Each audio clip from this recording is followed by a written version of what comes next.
High court ने क्यों लगाई योगी सरकार को फटकार? क्या पंचायत चुनाव में देरी होगी? क्या पंचायत चुनाव सरकार के गले की फांस बन गया है? उत्तर प्रदेश की राजनीति में इस वक्त सबसे बड़ा सवाल यही है, क्या पंचायत चुनाव 2026 तय समय पर होंगे या टलने जा रहे हैं? गांव की चौपाल से लेकर लखनऊ के सत्ता के गलियारों तक सस्पेंस छाया हुआ है। वजह है हाईकोर्ट की लखनऊ बेंच में राज्य सरकार द्वारा दाखिल हलफनामा, जिसने चुनावी कैलेंडर पर अनिश्चितता की रेखा खींच दी है। संकेत साफ है, जब तक ओबीसी आरक्षण का पूरा कानूनी ढांचा सुप्रीम कोर्ट की शर्तों के अनुरूप तैयार नहीं हो जाता, तब तक पंचायत चुनाव की प्रक्रिया आगे बढ़ना मुश्किल है। मामला तब तूल पकड़ गया जब हाईकोर्ट में दायर की याचिका में मौजूदा पिछड़ा वर्ग आयोग की वैधानिक शक्तियों को चुनौती दी गई। याचिकाकर्ताओं का कहना था कि वर्तमान आयोग को स्थानीय निकाय चुनावों के लिए आरक्षण तय करने का स्पष्ट कानूनी अधिकार नहीं है। सुनवाई के दौरान जस्टिस राजन राय और जस्टिस अवधेश चौधरी की पीठ के सामने राज्य सरकार ने स्पष्ट किया कि वो सुप्रीम कोर्ट के निर्देश के अनुरूप एक समर्थित ओबीसी आयोग गठित करेगी। उसकी रिपोर्ट के आधार पर ही पंचायत सीटों का आरक्षण तय होगा। सुप्रीम कोर्ट ने स्थानीय निकाय चुनाव में ओबीसी आरक्षण लागू करने के लिए ट्रिपल टेस्ट अनिवार्य किया है,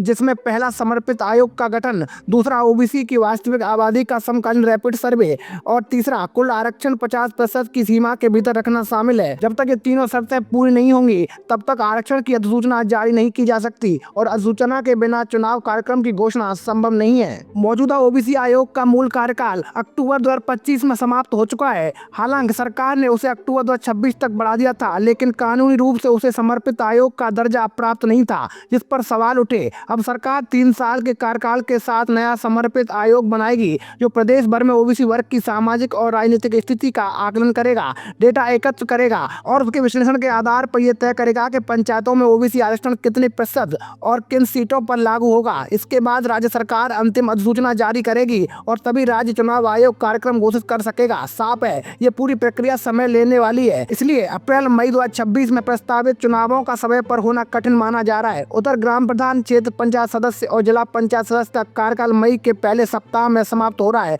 जबकि ब्लॉक प्रमुख और जिला पंचायत अध्यक्षों का कार्यकाल जुलाई के पहले सप्ताह में खत्म होगा। यदि तब तक चुनाव नहीं होते हैं तो सरकार संबंधित पदों पर प्रशासक नियुक्त कर सकती है, जो नए चुनाव तक कार्यभार संभालेंगे। राजनीतिक गलियारों में चर्चा है कि सत्तारूढ़ दल भारतीय जनता पार्टी 2027 के विधानसभा चुनाव से पहले पंचायत चुनाव कराने को लेकर बेहद सतर्क है। पार्टी के भीतर ये आशंका जताई जा रही है कि पंचायत चुनाव में टिकट और समर्थन को लेकर कार्यकर्ताओं के बीच टकराव बढ़ सकता है। पंचायत चुनाव भले ही औपचारिक रूप से दलगत आधार पर नहीं लड़े जाते, लेकिन जमीनी स्तर पर राजनीतिक ध्रुवीकरण साफ दिखाई देता है और यदि किसी एक प्रत्याशी का समर्थन किया जाता है तो दूसरे गुट की नाराजगी विधानसभा चुनाव में नुकसान पहुंचा सकती है। ऐसे में ये रणनीति मानी जा रही है कि पहले विधानसभा चुनाव करा लिए जाएं और उसके बाद पंचायत चुनाव कराए जाएं, ताकि बड़े चुनाव पर आंतरिक असंतोष का असर न पड़े। राजनीतिक विश्लेषकों का मानना है कि पंचायत चुनाव 2026 अब पूरी तरह समर्पित ओबीसी आयोग की रिपोर्ट पर निर्भर हो गए हैं और कानूनी प्रक्रिया, सुप्रीम कोर्ट के निर्देश तथा राजनीतिक गणित, इन तीनों के संतुलन से ही चुनाव की टाइमिंग तय होगी। फिलहाल संकेत यही है कि चुनाव टल सकते हैं और पहले आरक्षण का पूरा कानूनी ढांचा मजबूत किया जाएगा। अब सबकी नजरें इस बात पर टिकी है कि नया आयोग कितनी जल्दी गठित होता है, रैपिड सर्वे कितनी तेजी से पूरा होता है और रिपोर्ट कब तक सरकार को सौंप दी जाती है, क्योंकि उसी के बाद तय होगा कि यूपी की पंचायतों में लोकतंत्र की नई पारी कब शुरू होगी।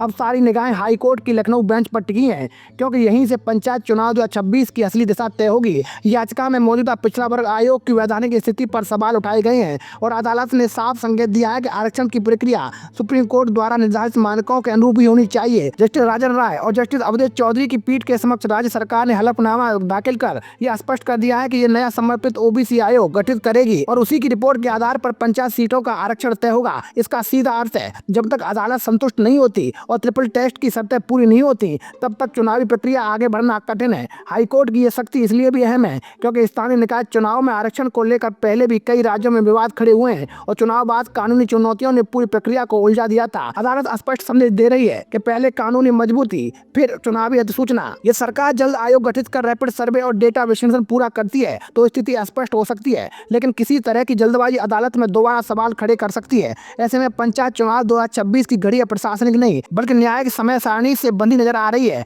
आने वाली सुनवाई और सरकार की अगली कार्रवाई तय करेगी कि चुनाव की तारीखें घोषित होंगी या फिर लंबा इंतजार करना होगा। तो दोस्तों, मैं तो आपके साथ मुकेश उपाध्याय। अगर आपको हमारी जानकारी अच्छी लगी हो तो वीडियो को अधिक से अधिक लोगों तक पहुंचाएं। जय हिंद, जय भारत।